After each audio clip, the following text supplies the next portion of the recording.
I wonder what you mean when you use the word I. I've been very interested in this problem for a long, long time,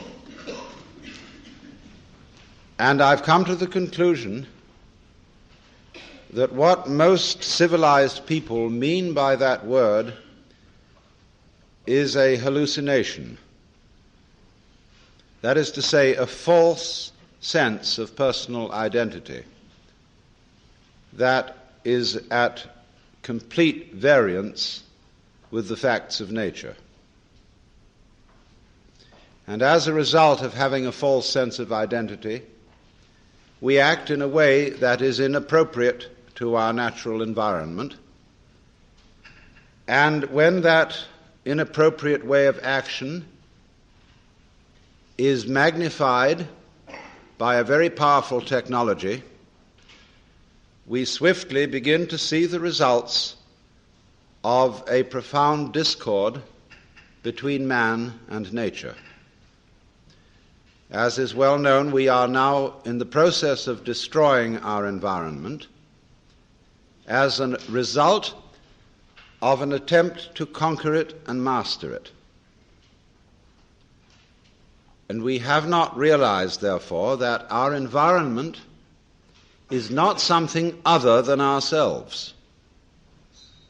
In assuming that it is, we have made a great mistake and are now paying the price for it. But most people would agree with the lines of the poet who said, "I, a stranger and afraid, in a world I never made." Because we have the strong sensation that our own being inside our skin is extremely different from the world outside our skin. That while there may be intelligence inside human skins, and while there may be values and loving feelings, outside the skin is a world of mechanical process which does not give a damn about any individual and which is basically unintelligent, being gyrations of blind force, and so far as the merely biological world is concerned, gyrations of libido, which is Freud's word for blind lust. It should be obvious that the human being goes with the rest of the universe. Even though we say in popular speech, "I came into this world." Now, it is not true that you came into this world. You came out of it. In the same way as a flower comes out of a plant or a fruit comes out of a tree. And as an apple tree apples, the solar system in which we live, and therefore the galaxy in which we live, and therefore the system of galaxies in which we live, that system peoples. And therefore people are an expression of its energy and of its nature. If people are intelligent, and I suppose we have to grant that if, then the energy which people express must also be intelligent, because one does not gather figs from thistles and grapes from thorns. But it does not occur, you see, to the ordinary civilized person to regard himself or herself as an expression of the whole universe. It should be obvious that we cannot exist except in an environment of earth, air, water, and solar temperature, that all these things go with us. and are as important to us, albeit outside our skins, as our internal organs, heart, stomach, brain, and so forth. Now, if then we cannot describe the behavior of organisms without at the same time describing the behavior of their environments, we should realize that we have a new entity of description, not the individual organism alone, but what would now be called a field of behavior, which we must call rather clumsily the organism environment. You go with your environment in the same way as your head goes with the rest of your body. You do not find in nature faces arriving in the world sui generis. They go with a body. But also bodies do not arrive in a world which would be, for example, a plain ball of scrubbed rock floating without an atmosphere far away from a star. That will not grow bodies. There is no soil for bodies. There is no complexity of environment, which is body producing. So bodies go with a very complicated natural environment. And if the head goes with the body and the body goes with the environment, the body is as much an integral part of the environment as the head is part of the body. It is deceptive, of course, because the human being is not rooted to the ground like a tree. A human being moves about and therefore can shift from one environment to another. But these shifts are superficial. The basic environment of the planet remains a constant. And if the human being leaves the planet, he has to take with him a canned version of the planetary environment. Now, we are not really aware of this. Upon taking thought and due consideration, it does occur to us, yes, indeed, we do need that environment. But in the ordinary way, we don't feel it.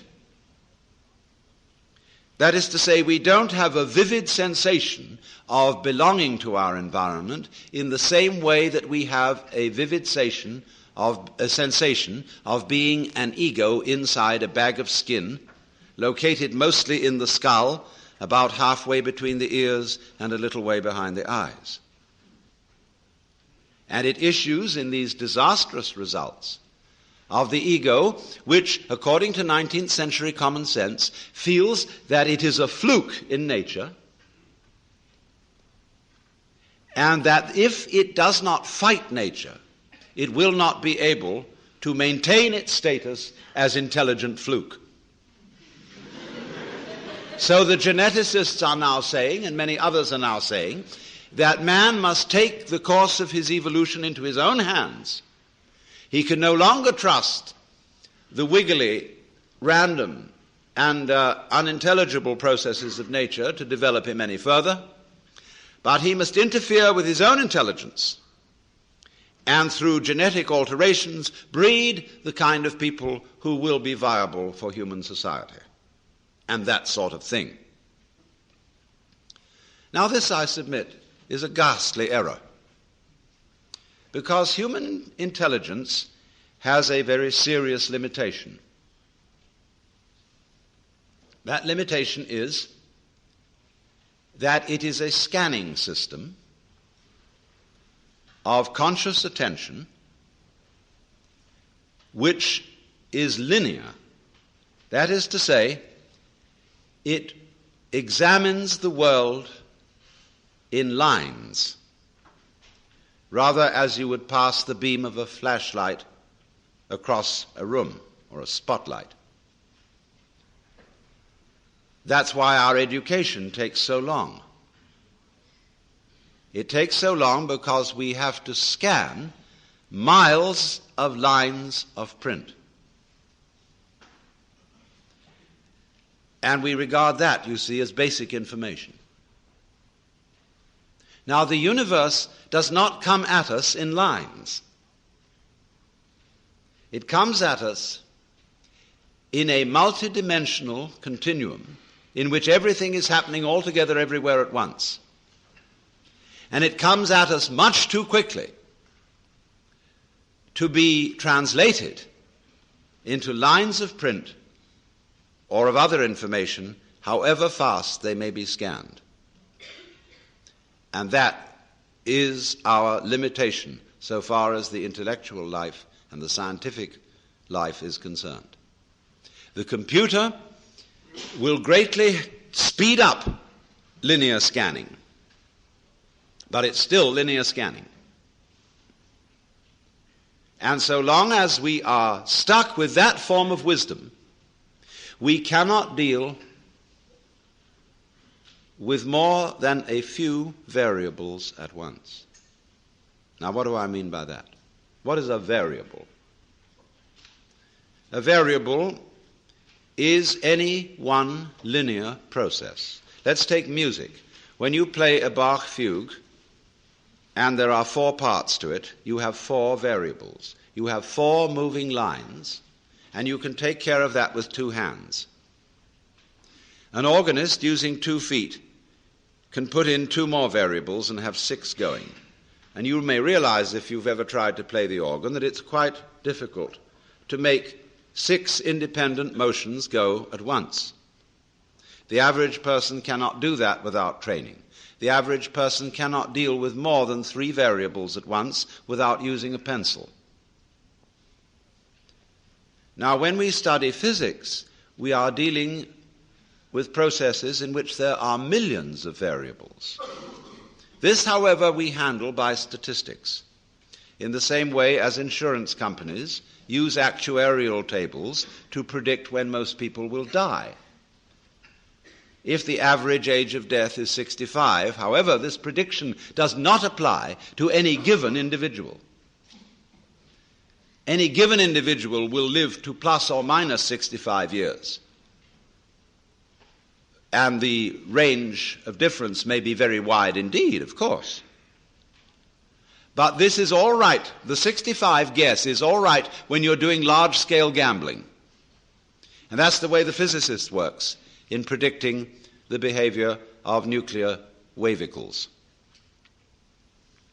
But the practical problems of human life deal with variables in the hundreds of thousands. Here, statistical methods are very poor, and thinking it out by linear consideration is impossible. With that equipment, then, we are proposing to interfere with our genes. And with that equipment also, be it said, we are trying to solve our political, economic, and social problems. And naturally, everybody has the sense of total frustration. And the individual feels, well, what on earth can I do? We do not seem to know a way of calling upon our brains, because our brains can handle an enormous number of variables that are not accessible to the process of conscious attention. Your brain is now handling, or your total nervous system, to be more accurate, your blood chemistry, the secretions from your glands, the behavior of millions of cells. It is doing all that without thinking about it. That is to say, without translating the processes it is handling into consciously reviewed words, symbols, or numbers. Now, when I use the word thinking, I mean precisely that process, translating what is going on in nature into words, symbols, or numbers. Of course, both words and numbers are kinds of symbols. Symbols bear the same relation to the real world that money bears to wealth. You cannot quench anybody's thirst with the word water, just as you cannot eat a dollar bill and derive nutrition from it. But using symbols and using conscious intelligence, scanning, has proved very useful to us. It has given us such technology as we have. But at the same time, it has proved too much of a good thing. At the same time, we've become so fascinated with it that we confuse the world as it is with the world as it is thought about, talked about, and figured about. That is to say, with the world as it is described. And the difference between these two is vast. And when we are not aware of ourselves, except in a symbolic way, we are not related to ourselves at all. We are like people eating menus instead of dinners. And that's why we all feel psychologically frustrated. So then we get back to the question of what do we mean by I? Well, first of all, obviously, we mean our symbol of ourselves. Now, ourselves, in this case, is the whole psychophysical organism, conscious and unconscious, plus its environment. That's your real self. Your real self, in other words, is the universe as centered on your organism. That's you. You say, let me just clarify that a little for one reason. What you do is also a doing of your environment. Your behavior is its behavior as much as its behavior is your behavior. It's mutual. We could say it is transactional. You are not a puppet which your environment pushes around, nor is the environment a puppet which you push around. They go together. They act together. In the same way, for example, if I have a wheel, one side of it going down is the same as the other side of it going up. When you handle the steering wheel of a car, are you pulling it or are you pushing it?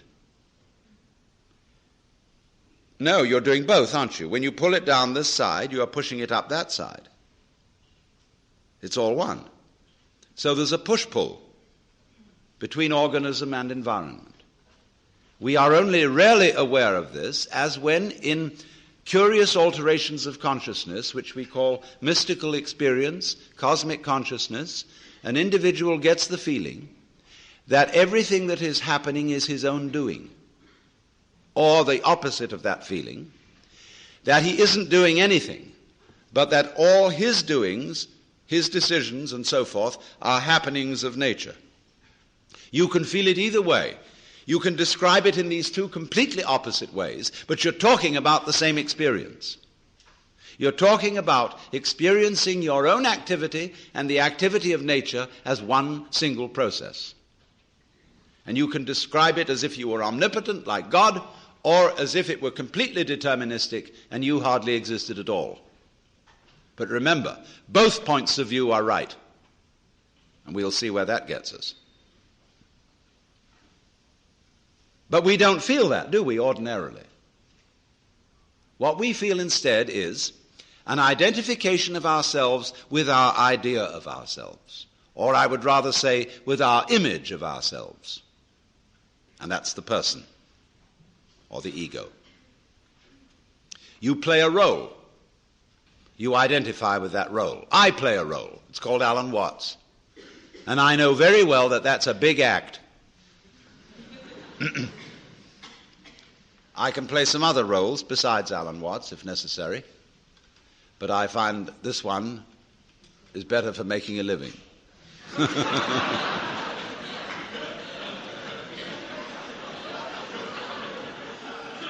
But I assure you it's a mask, and I don't take it seriously.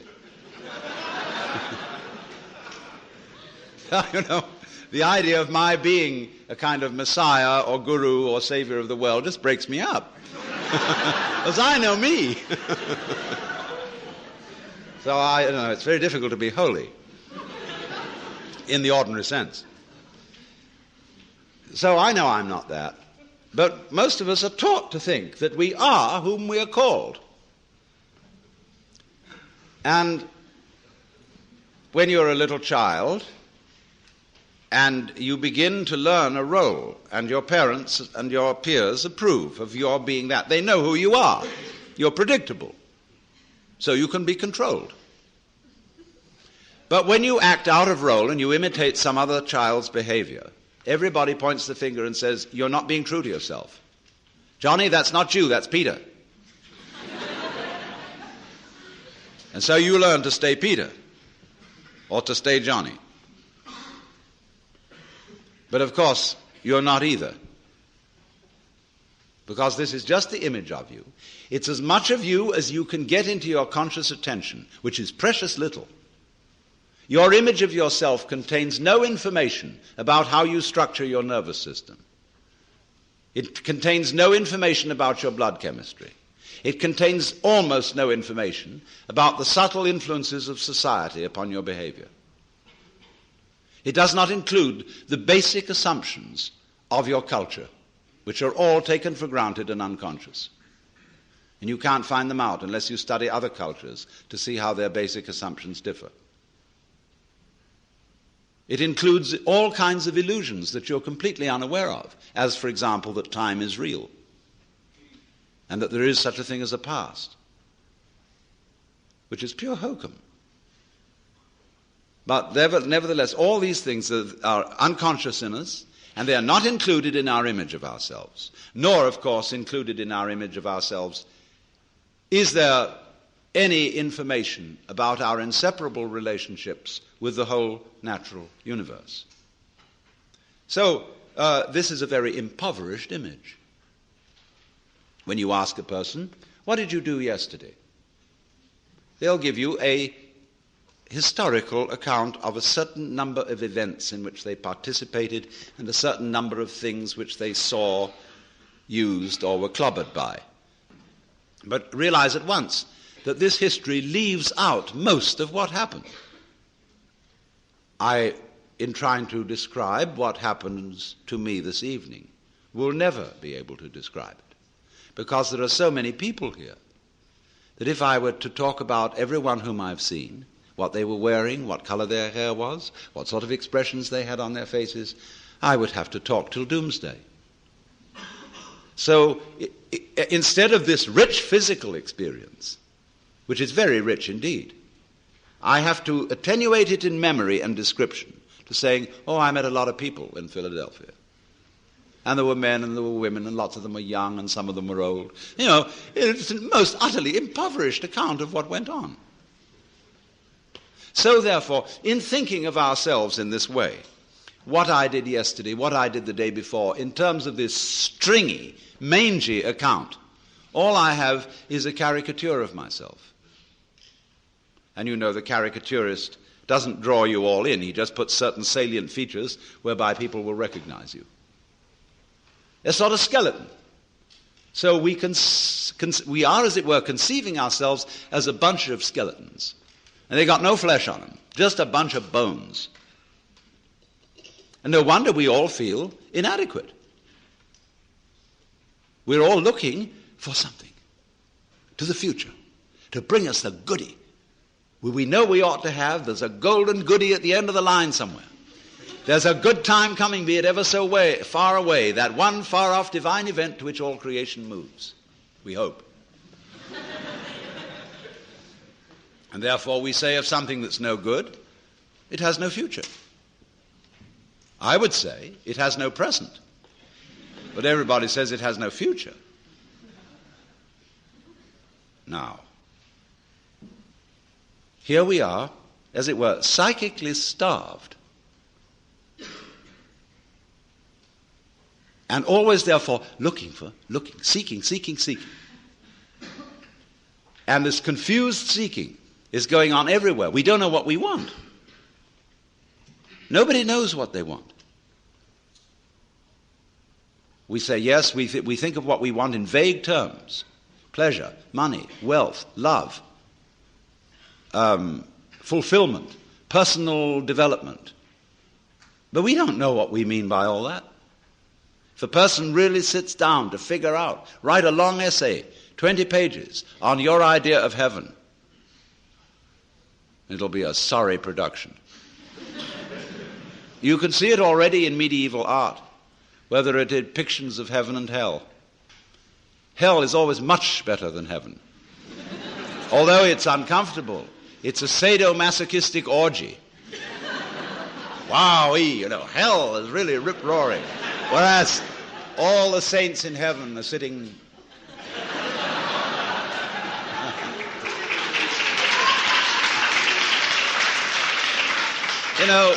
very, very smug and demure, like they were in church. And you see also the multitudes of the saved. Instead of this writhing, wormy thing, you can see all their heads, which the artist has drawn to abbreviate them, just the tops of their heads in masses. They look like cobblestone street. Flattened out. So what has happened then is this, that our I is an illusion. It's an image. And it is no more ourself than an idol is the Godhead. But we say, that can't be so because I feel I really exist. It isn't just an idea in my head, it's a feeling. I feel me. Well, what is it that you feel when you feel I? Well, what is it that you feel when you feel I? I'll tell you. What do you do when somebody says, pay attention? What is the difference between looking at something and taking a hard look at it? Or between hearing something and listening intently? What's the difference? What's the difference between waiting while something goes on and enduring it? Why? The difference is this, that when you pay attention, instead of just looking, you screw up your face. You frown and stare. That is a muscular activity around here. When you will, you grit your teeth or clench your fists. When you endure or control yourself, you pull yourself together physically, and therefore you get uptight. You hold your breath. You do all kinds of muscular things to control the functioning of your nervous system. And none of them have the slightest effect on the proper operation of the nervous system. If you stare at things, you will rather fuzz the image than see them clearly. If you listen intently by concentrating on muscles round the ears, you will be so much attending to muscles here that you won't hear things properly. And you may get singing in the ears. If you tighten up with your body to pull yourself together, all you do is constrict yourself. I remember in school, I sat next to a boy who had great difficulty in learning to read. And what they always say to children is, try. If you can't do something, you must try. So the boy tries. And what has he done? When he's trying to get out words, he grunts and groans as if he were lifting weights. And the teacher's impressed. The boy is really trying. Gives him B for effort. All he's doing...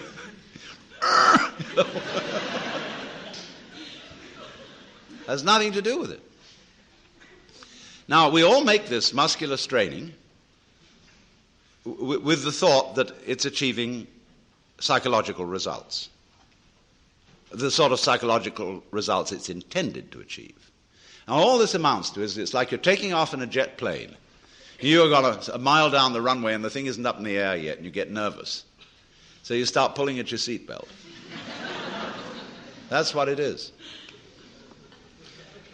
Now, that is a chronic feeling. We have it in us all the time, and it corresponds to the word I. That's what you feel when you say I. You feel that chronic tension. Because when an organ is working properly, you don't feel it. If you see your eye, you've got cataract. If you hear your ears, you've got singing in your ears, getting in the way of hearing. When you are fully functioning, you are unaware of the organ. When you're thinking clearly, your brain isn't getting in your way. Actually, of course, you are seeing your eyes in the sense that everything you see out in front of you is a condition in the optic nerves at the back of the skull. That's where you're aware of all this. But you're not aware of the eye as the eye. I'm talking about the optical eye. So when we are aware of the ego eye, we are aware of this chronic tension inside ourselves. And that's not us. It's a futile tension. So when we get the illusion, the image of ourselves, married to a futile tension, you've got an illusion married to a futility. And then you wonder why I can't do anything. Why I feel in the face of all the problems of the world impotent. And why I somehow cannot manage to transform I. Now here we get to the real problem. Because we're always telling each other that we should be different. Now, I'm not going to tell you that tonight. Why not? Because I know you can't be. Nor can I. That may sound depressing, but I'll show you it isn't. It's very heartening. But everybody, you see, who is at all sensitive and awake to their own problems and human problems is trying to change himself. We know we can't change the world unless we change ourselves. If we are all individually selfish, we're going to be collectively selfish. If we don't really love people and only pretend to, somehow we've got to find a way to love. After all, it's said in the Bible, "Thou shalt love the Lord thy God, and your neighbor as yourself." You must love. Yeah, we all agree. Sure. But we don't. In fact, one psychologist very smartly asked a patient, "With whom are you in love against?"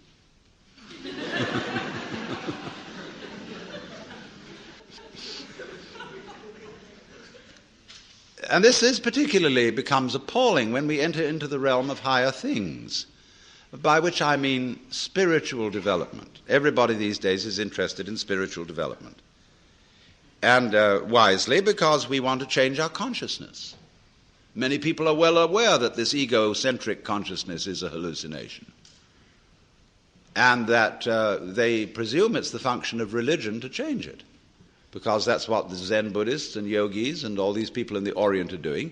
They are changing their state of consciousness to get something called satori, or mystical experience, or nirvana, or moksha, or what have you. And everybody around here is really enthused about that, because you don't get that in church. I mean, there have been Christian mystics, but the church has been very quiet about them.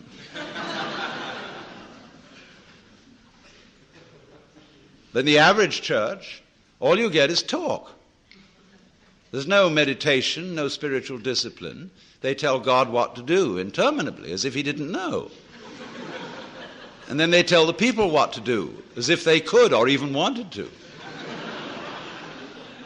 And then they sing religious nursery rhymes.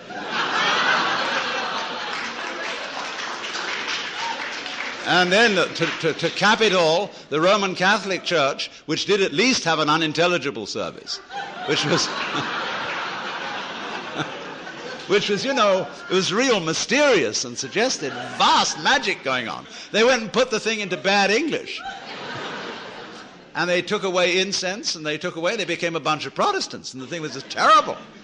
So now all these Catholics are at loose ends. As Claire Booth Luce put it, not to be a pun, but she said, it's no longer possible to practice contemplative prayer at Mass. Because you're being advised, exhorted, edified all the time. And it becomes a bore.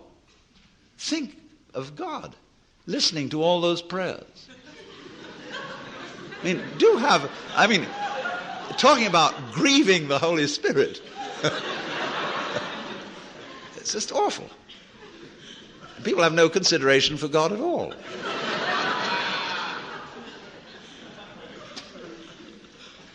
So,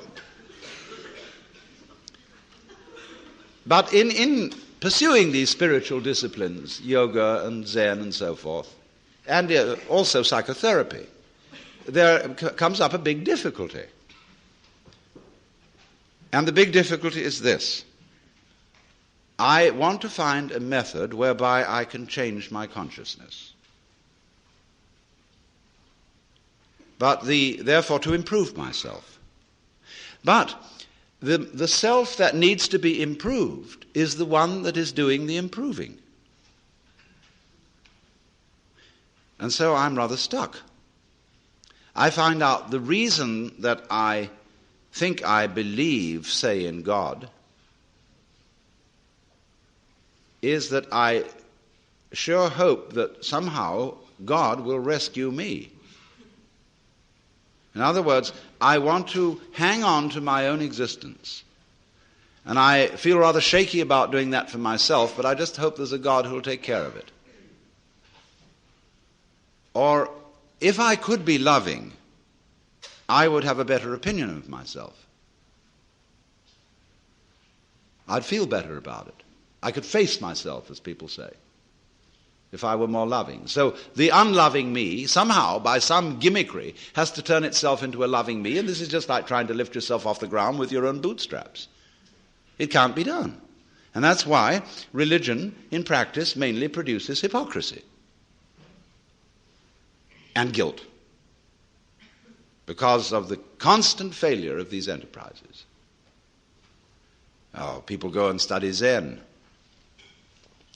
and they come back and say, wow, getting rid of your ego is a superhuman task. I assure you it's going to be very, very difficult to get rid of your ego. You're going to have to sit for a long time, and you're going to get the sorest legs. It's hard work. And all you wretched kids who think you're getting rid of your ego on part or something or other and easy yoga, you don't know what you're in for when it really comes down to the nitty-gritty.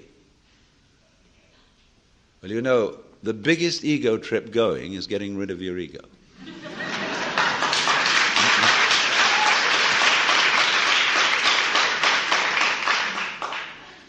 And the joke of it all is your ego doesn't exist.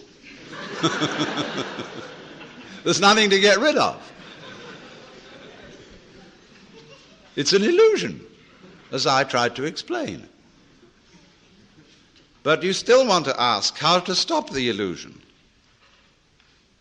Now, who's asking?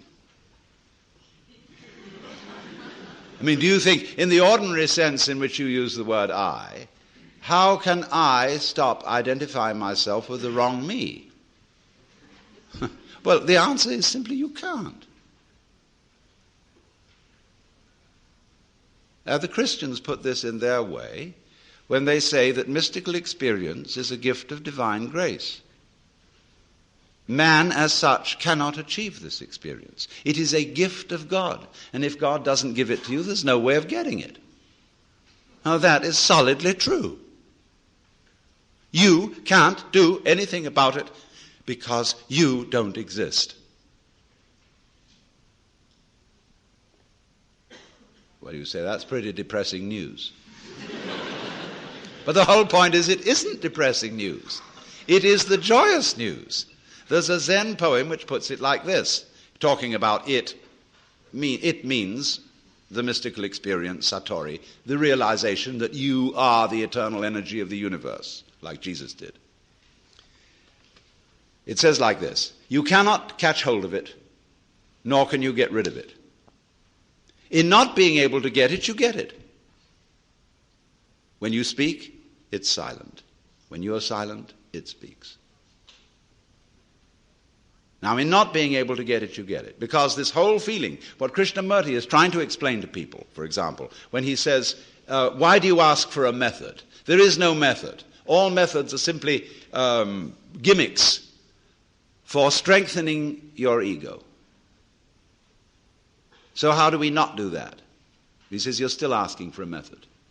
There is no method. If you really understand what your I is, you will see there is no method. This is so sad. But it's not. This is the gospel, the good news.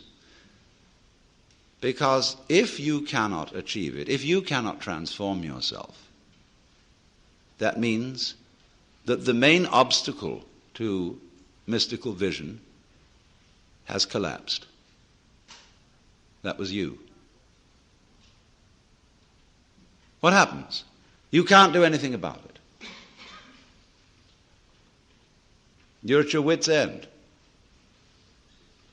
What are you going to do? Commit suicide? But supposing you just put that off for a little while. Wait and see what happens. You can't control your thoughts. You can't control your feelings because there is no controller. You are your thoughts and your feelings. And they're running along, running along, running along. Just sit and watch them. Here they go. You're still breathing, aren't you? Still growing your hair? Still seeing and hearing? Are you doing that? I mean, is breathing something that you do? Do you see? I mean, do you organize the operations of your eyes and know exactly how to work those rods and cones in the retina? Do you do that?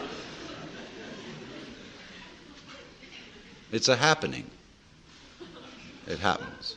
So you can feel all this happening. Your breathing is happening.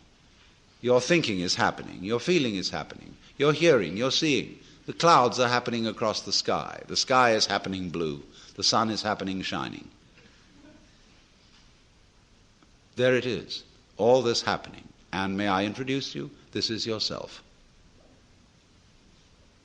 This begins to be a vision of who you really are. And that's the way you function. You function by happening, that is to say, by spontaneous occurrence. And this is not a state of affairs that you should realize.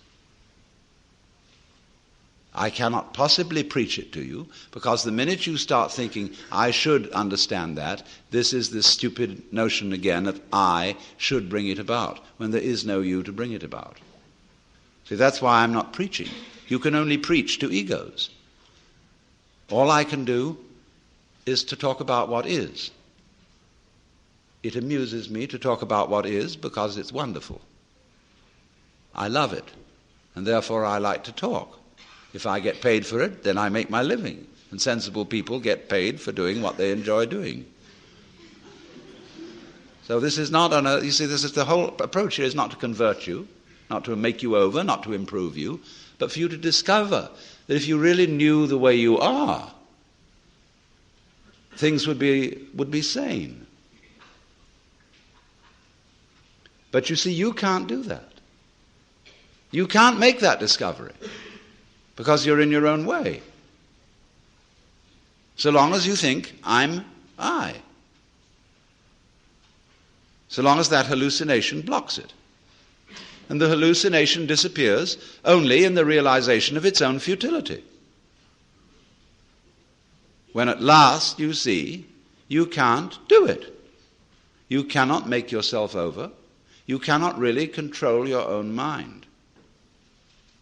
See, when we try to control the mind,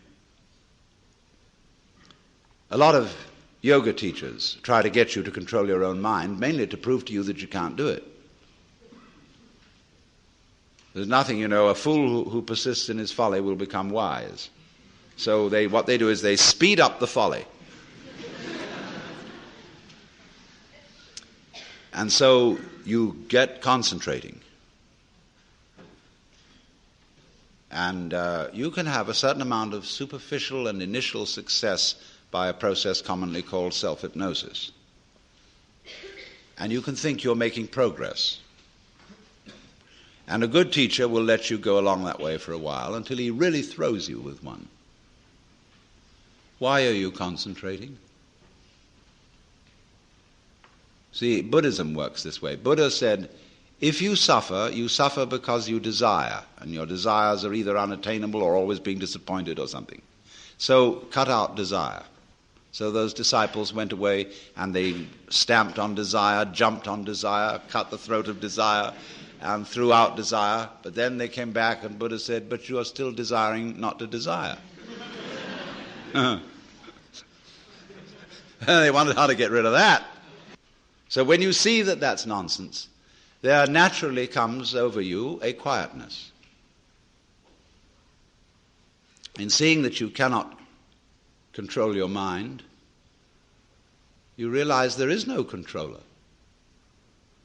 What you took to be the thinker of thoughts is just one of the thoughts. What you took to be the feeler of the feelings, which was that chronic muscular strain, was just one of the feelings. What you took to be the experiencer of experience is just part of the experience.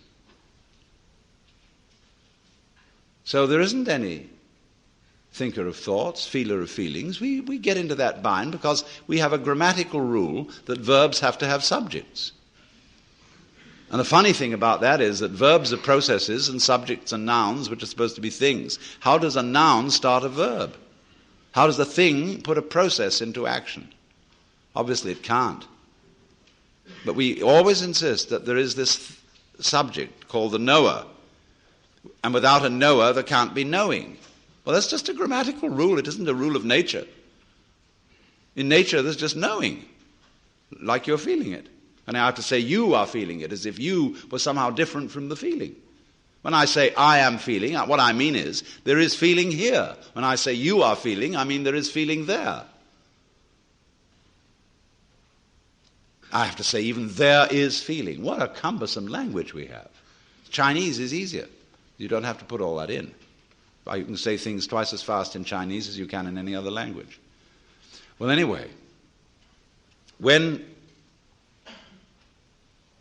you come to see that you can do nothing, that the play of thought, of feeling, etc., just goes on by itself as a happening, then you are in a state which we will call meditation. And slowly, without being pushed, your thoughts will come to silence. That is to say, all the verbal, symbolic chatter going on in the skull. Don't try and get rid of it, because that will again produce the illusion that there's a controller. Just, it goes on, it goes on, it goes on, and finally it gets tired of itself and bored and stops. And so then there's a silence. And this is a deeper level of meditation. And in that silence, you suddenly begin to see the world as it is. And you don't see any past, and you don't see any future. You don't see any difference between yourself and the rest of it. That's just an idea. You can't put your hand on the difference between myself and you. You know, you can't blow it, you can't bounce it, you can't pull it. It's just an idea. You can't find any material body, because material body is an idea. So is spiritual body. This is somebody's philosophical notions. See, reality isn't material. That's an idea. Reality isn't spiritual. That's an idea. Reality is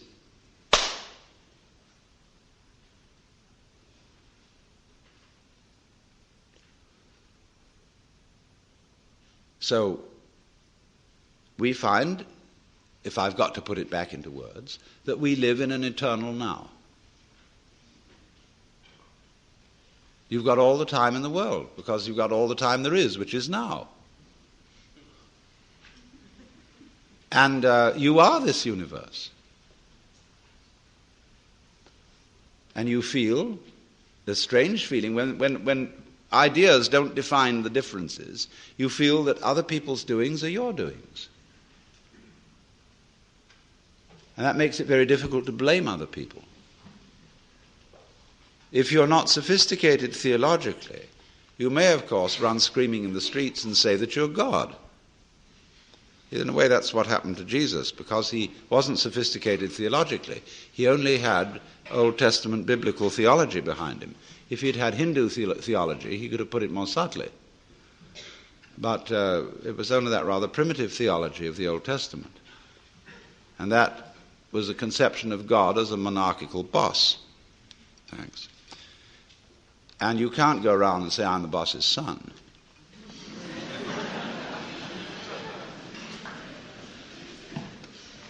If you're going to say I'm God, you must allow it for everyone else too. But this was a heretical idea from the point of view of Hebrew theology. And so what they did with Jesus was they pedestalized him. That means kicked him upstairs so that he wouldn't be able to influence anyone else. And only you may be God. And that stopped the gospel cold right at the beginning. It couldn't spread. Well, anyway, this is therefore to say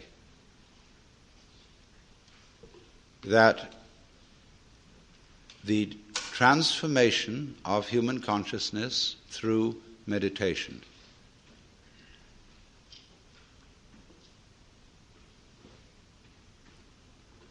is frustrated so long as we think of it in terms of something that I myself can bring about by some kind of wangle, by some sort of gimmick. Because, you see, that leads to endless games of spiritual one-upmanship and of guru competitions, of my guru is more effective than your guru, my yoga's faster than your yoga, I'm more aware of myself than you are, I'm humbler than you are, I'm sorrier for my sins than you are, I love you more than you love me. This interminable goings-on about which people fight and wonder whether they are a little bit more evolved than somebody else and so on. All that can just fall away. And then we get this strange feeling that we have never had, you see, in our lives, except occasionally by accident. Some people get a glimpse that we are no longer this poor little stranger and afraid in a world it never made. But that you are this universe, and you are creating it at every moment, because you see it starts now. It didn't begin in the past. There was no past. See, if the universe began in the past, when that happened it was now. See? Well, it's still now. And the universe is still beginning now, and it's trailing off like the wake of a ship from now. And the wake of the ship fades out, so does the past. You can look back there to explain things, but the explanation disappears. You'll never find it there. Things are not explained by the past. They're explained by what happens now. That creates the past. And it begins here. That's the birth of responsibility. Because otherwise, you can always look over your shoulder and say, well, I'm the way I am because my mother dropped me. And she dropped me because she was neurotic because her mother dropped her. And away we go back to Adam and Eve or to a disappearing monkey or something. And we never get at it. But in this way, you're faced with it. You're doing all this.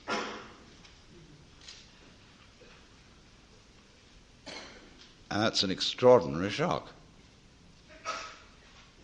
So, cheer up. You can't blame anyone else for the kind of world you're in. And if you know, you see, that I, in the sense of the person, the front, the ego, it really doesn't exist, then it won't go to your head too badly if you wake up and discover that you're God.